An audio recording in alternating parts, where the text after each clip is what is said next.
Coming in at 5, El Cuco. Also known as the Coco, this is a mythical ghost monster equivalent to the Boogeyman, found in many Hispanophone and Lusophone countries. It is commonly used figure of speech representing an irrational or exaggerated fear.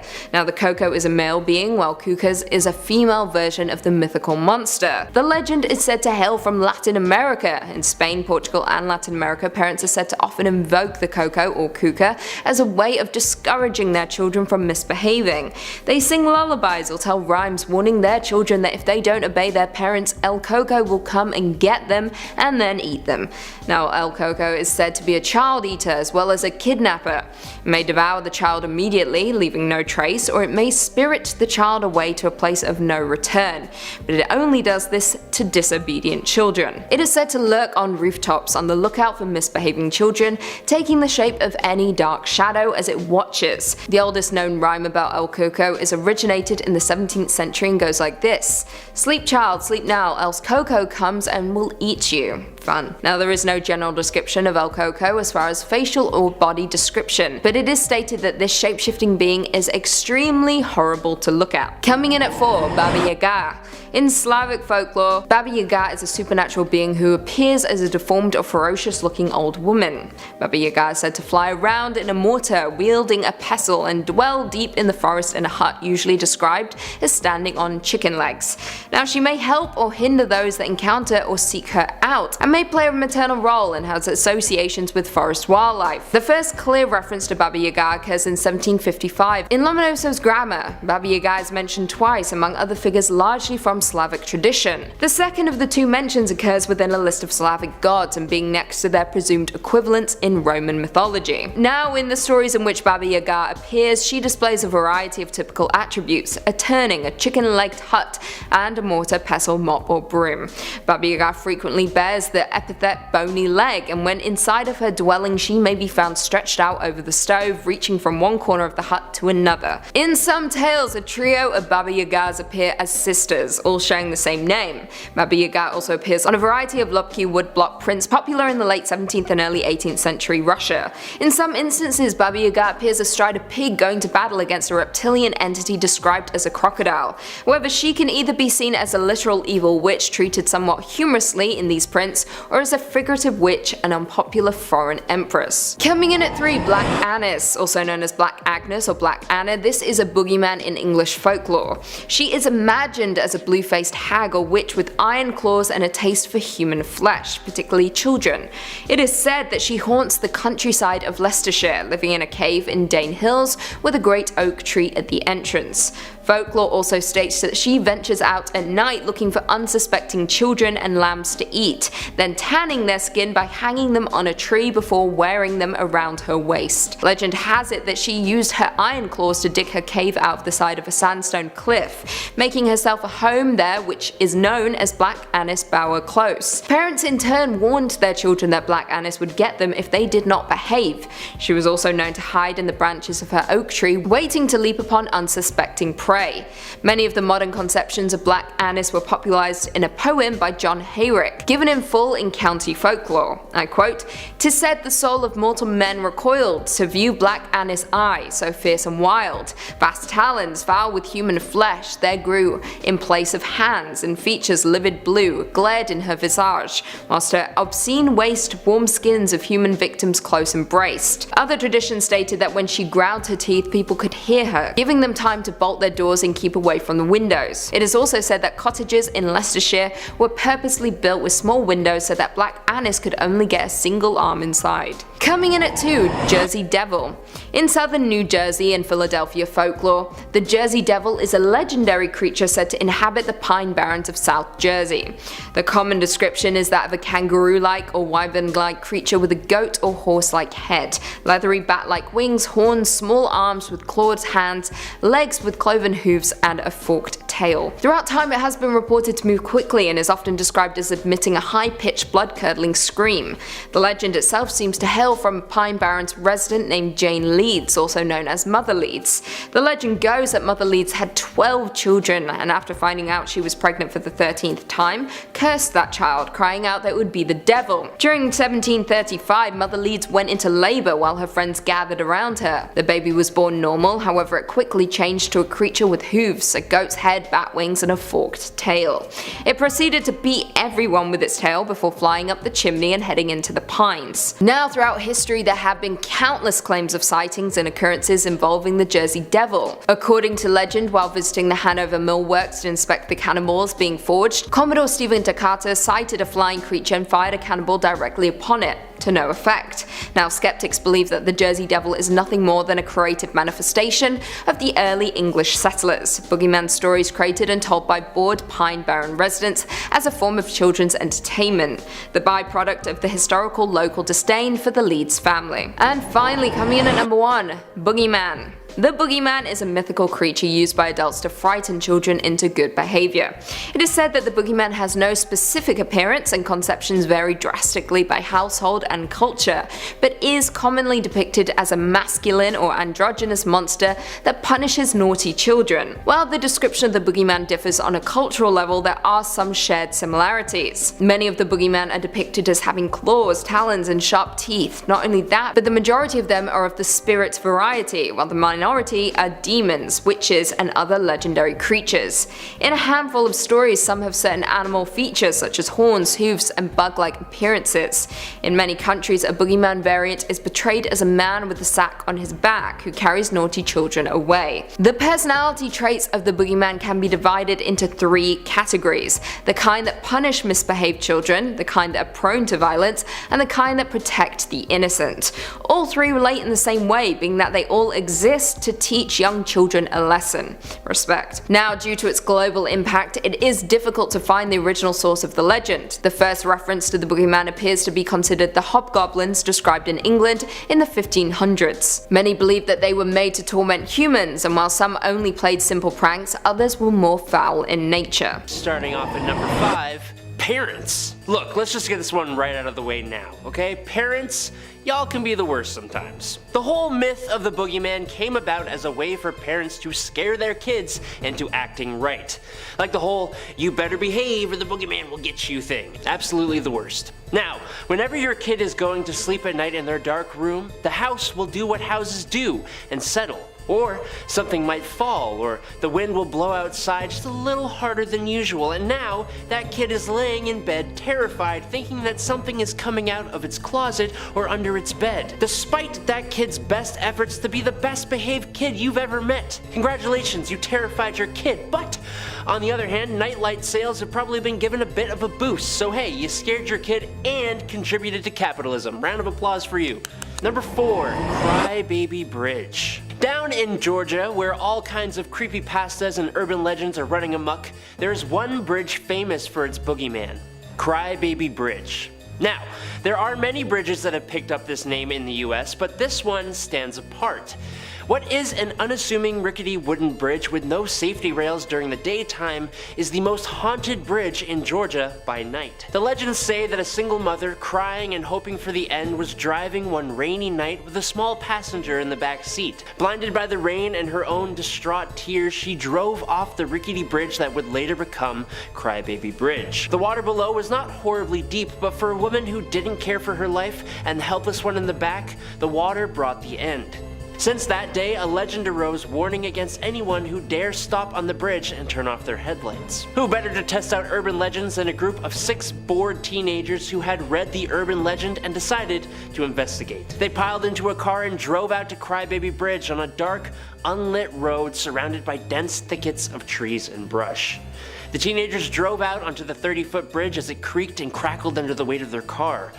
All at once, they agreed to get out of the car, but as they did, something below used their movement as cover for its own. The group grew quiet, trying to bring on whatever was supposed to happen, but as they grew quiet, so did the nightlife around. No crickets, no birds, no frogs.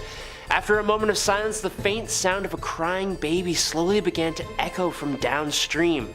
Below the bridge, something was moving, trying to slip through the water without making too much sound. Then, a figure, man-like but all out of whack, appeared at the end of the bridge. It had a huge face with little beady black eyes, a huge nose but flattened. The face was covered in thick, reddish hair, and from its mouth were the sounds of a crying baby. But as the teens shone their light on this creature, the crying stopped. Now, the 9-foot-tall creature stepped forward, a huge, muscular creature with elongated arms. As the teens recoiled in horror, another similar creature began reaching up from under the bridge, trying to get a hold on an ankle. This was a trap. What happens next? Well, you have to read the rest for yourself, sorry. Number 3, the Bye-Bye Man. Eli was a graduate student living in the town of Sun Prairie, Wisconsin in the fall of 1990 with his girlfriend Catherine and a friend named Jonathan.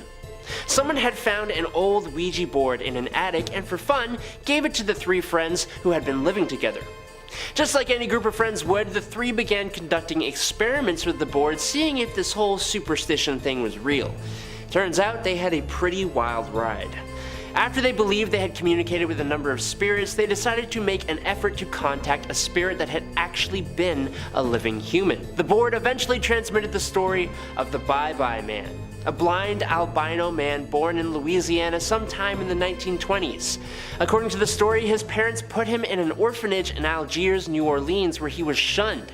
The boy eventually escaped the orphanage and turned to the life of a killer. Jumping on trains and traveling around wherever he wanted, he was accompanied by his companion called Gloomsinger, which was a dog-like creature sewn together from the tongues and the eyes of his victims. Well, unfortunately, the 3 friends, Eli, Catherine, and Jonathan, were told via the Ouija board that the spirit of the Bye-Bye Man had latched onto them and that he was coming for them. Apparently, anyone who thought of or said the Bye-Bye Man's name became his next target. He then began riding the rails in their direction, sending out Gloomsinger to locate the person. Once they were found, Gloomsinger would let out a shrill whistle to call to the Bye-Bye Man. The history of the Bye-Bye Man is traced back to a teenager who told a reporter that he took his family's lives because the Bye-Bye Man made him do it. Luckily for Eli, Catherine, and Jonathan, they were not driven to hurt anyone, but they were definitely scared out of their skin. There is a movie based on this story, but in that one, things don't end so nicely. Coming in at number 2, The Closet. This story comes to us from Orphans on Your Ghost Stories. They write of a time a few years back when they were babysitting for their aunt and had just put their cousin to sleep. They state that they turned around and began walking down the hall into the living room when they suddenly heard their cousin screaming. She found her crying, saying that she saw the boogeyman. She put her back to sleep and left once again. However, 20 minutes later, the screaming resumed. She went into the bedroom and saw her crying once again. However, this time she heard a crash coming from inside the walk-in closet. The handle began turning back and forth on its own, and the door slowly creaked open. She quickly picks up her cousin and ran. She never told her aunt what happened. Would anyone really believe her? What do you think? The boogeyman? The wind? Anything else? Creaky door? And finally, coming in at number 1, we have the boogeyman. Now, this story comes to us from It's Pixie on Your Ghost Stories, who tells of the time she was staying with her parents in a quiet suburb in South Africa. Now, the story itself occurs when she was just 13 years old, and she says it still haunts her to this day. She states that she remembers waking up in the early hours one morning, feeling panicked and afraid, feeling like someone was watching her, as though she wasn't alone. She didn't move but scanned the room. She didn't see anything. A few days passed with no occurrences. However, one night she woke up again with the same fear and panic. She scanned the room, and this time she saw something. It was sitting on her desk in front of her bed. It was small, almost like a garden gnome. It had yellow eyes, sharp little teeth, and pointed fingers. She recalled it just staring at her. She had never felt so scared in her life. She screamed and her dad came running in the room. Of course, he didn't believe what she saw. Following that, she was scared to go to bed alone. She could always feel it watching her. And not only that, but it also began scratching the underside of her bed at night, once again waking her up. This time she saw the creature on her desk, however it was now smiling, the most evil smile she had ever seen. According to the user, this went on for years. Nothing she did ever made it go away. One night, like all the previous nights, she awoke to find him sitting on her desk again. She closed her eyes and covered her face, but she knew he was still there. Then she felt him jump onto the bed. She didn't dare move. She could feel him scratching her arm. Then she screamed. The following morning, she found 4 scratches on her arm. Time passed and things got better. However, when the user turned 18, something else happened. She was staying at a friend's house when suddenly everyone awoke in the middle of the night to her friend's boyfriend screaming. She knew the creature was there. The boy began yelling, "The boogeyman is here. The boogeyman is here." He saw the exact same creature as her. She ends the story with, "I'm 26 now and I haven't seen or felt it again after that night." Coming in at number 5, we have Locked in the Closet. This creepy tale comes to us from Sassy Girl over on Your Ghost Stories. They tell the story of the time during summer break when her mum had gone to work and her aunt had come over to babysit herself and her sister. She was around 8 years old at the time and her cousin a year younger. Her sister was almost 4 years older than herself. It was a hot day, so they decided to play inside, with the group settling on hide and seek. Her sister wanted to start, so the rest of them began to hide. They wanted to hide on the shelf in one of the closets, knowing the sister would never find them there. However, they couldn't get up, so they settled themselves at the back of the closet behind clothes and shoes. They waited, and as they did, they heard something to the right of them. It was a little sound like something shifted, or someone shifted. They ignored it and continued playing. Then the door to the upstairs opened. The sound once again was heard, but they ignored it. Then someone entered the room, and they struggled not to laugh. They stood there for a moment. The shadows of their feet could be seen under the door. Then they heard the door lock. They both jumped up and yelled for it to be opened, but the knob wouldn't turn. It wouldn't even budge. However, the sister kept persisting that the door wasn't locked. She had never locked it. She assumed they were holding onto the knob. Finally, they all realized the door was stuck. They locked and unlocked the door, but nothing. However, finally the door swung open on its own accord. They never hid in the closet again. Later that night, they had their dad check all the doors. He tried every single way he could, yet he couldn't find anything wrong with the door. So what exactly was inside the closet with them? The boogeyman? Perhaps. Coming in at number 4, we have Strange Noises. This story comes to us from Experience PSA, who tells of the time around a week ago, at the time of posting, when they awoke at around 1 AM by a strange tapping noise. It was a fast-paced tap with a tiny metallic ring to it. They sat up, attempting to locate the source of the noise. However, it continued as they held their breath to get a better sense of where it was coming from. After a minute, they realized the tapping was coming from inside the room, more precisely their desk. They had on their desk one of those Newton's cradle things. As a time passer, you know, the ones with the balls. You pick up one ball, swing it, hits the others, and it bounces back and forth until it never ends, until the world ends. This was the source of the noise. They sat in awe for a few moments, with the cradle not losing energy. In the end, they stopped the ball themselves and went back to sleep. However, 2 nights later at 2:27 AM, the tapping once again began. This time, they stood up and stopped the cradle, mockingly stating, "Very funny, spirit," and then went back to bed. An hour later, though, a dull hum could be heard. It continued for half an hour until a slight crash sounded on the desk. They got up to investigate and discovered the cradle had been knocked over, and their notebook was now open with a bend in one of the pages. Creepy indeed. What do you guys think? Angry boogeyman who is not a fan of Newton's cradle? To be fair, I love those things. I could watch them go back and forth all day. In at number 3, we have Grandma Drowned the Boogeyman. Another story coming to us from Your Ghost Stories. This one was posted by Valkyrie Cry, who tells the story of the time her grandmother supposedly drowned the boogeyman. She begins by stating that it was 1946 in rural Kentucky. The twins, her older sisters, were 5 years old at the time and living with their mother in a small cabin on their grandmother's property. They were quiet, well-behaved children. That was until the arrival of the boogeyman. It came out of nowhere, the children yelling in the night, screaming that the boogeyman was there. Now, of course, the mother always assured them that the boogeyman wasn't real, and even if he were, they had nothing to worry about. They were well-behaved children. However, little did the children know the mother was also afraid. On several occasions, doors that were left closed were now open, and the children's rooms would often smell of rotten eggs. There were even occasions where she discovered weird drag marks in the dirt outside the window, as if someone with a limp had come that way. Privately, she told her father that she feared that the boogeyman might be some homeless person lurking about the house. Days dragged by, the boogeyman taking its toll on the family, mostly due to lack of sleep. So one day the grandmother decided to consult with Aunt Sylvie about the situation, resulting in the grandmother consulting with a known witch. The grandmother came home, ushering everyone into their rooms, remarking that she will deal with the boogeyman. From the next room she could be heard yelling, "See this broom, you devil, I'm going to beat you with it. Now you get out of here in the name of Jesus and never come back." After a short while, the grandmother returned, stating that they needn't worry anymore because she chased him down to the river where he drowned. To be honest, let's hope it's the boogeyman, otherwise grandmother killed an innocent man. Number 2, Terry Sherman. The great thing about the boogeyman is that it has no one form. It's just the manifestation of whatever people fear. For the Native American Navajo people, this would be the skinwalker. Now before I get into this, everything I tell you is coming from the brief amounts of research I did when making this video, so if I get something wrong or mispronounce certain things, feel free to politely correct me in the comments below. Similar but not the same to the Russian Baba Yaga, the skinwalker is a kind of wicked sorcerer who can transform into, occupy, or disguise themselves as an animal. It has deep roots in Aboriginal American folklore. Other tribes throughout the region also have their own versions of the skinwalker. The Pueblo people, Apache, and Hopi people each have their own unique interpretation of what a skinwalker might be. Some believe that skinwalkers are produced when a medicine man abuses magic for evil, corrupting the natural order of things, turning them into an evil entity capable of controlling and turning into animals, or even possessing others.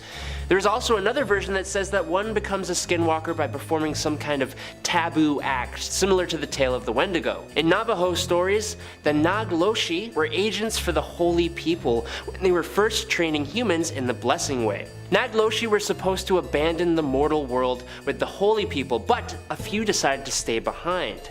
Their greed and desire to stay in the mortal plane corrupted the power the holy people gave them and transformed them into malicious semi-divine beings. Now, I'm actually putting myself in quite a bit of danger here even talking about this, as these beings are not something you are supposed to talk about.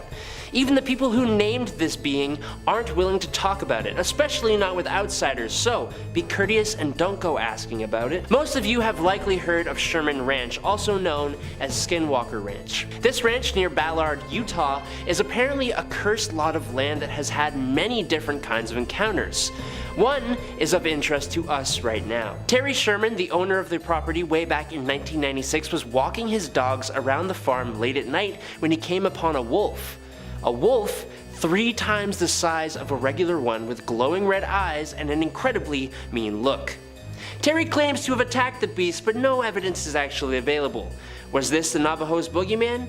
Who knows? Number 1, Cropsy. Okay, this one is going to get a bit more real. In Staten Island, USA, a tale of a boogeyman-like creature named Cropsy was famous among many kids who lived in the area. Cropsy was said to be an axe-wielding man who escaped from a mental institution and would lurk around in the dark tunnels below the old abandoned Willowbrook State School, a facility for children with intellectual disabilities that was shuttered after allegations of horrific mistreatment were exposed. The story says Cropsy comes out at night to snatch young people and bring them back into the abandoned Willowbrook. But the horror tale was actually a horrifying reality. Cropsy was in actuality Andre Rand, a suspected killer who was convicted for the passing of 2 young individuals in the 1970s. In keeping with the tale, Rand worked as a janitor at Willowbrook in the mid-1960s.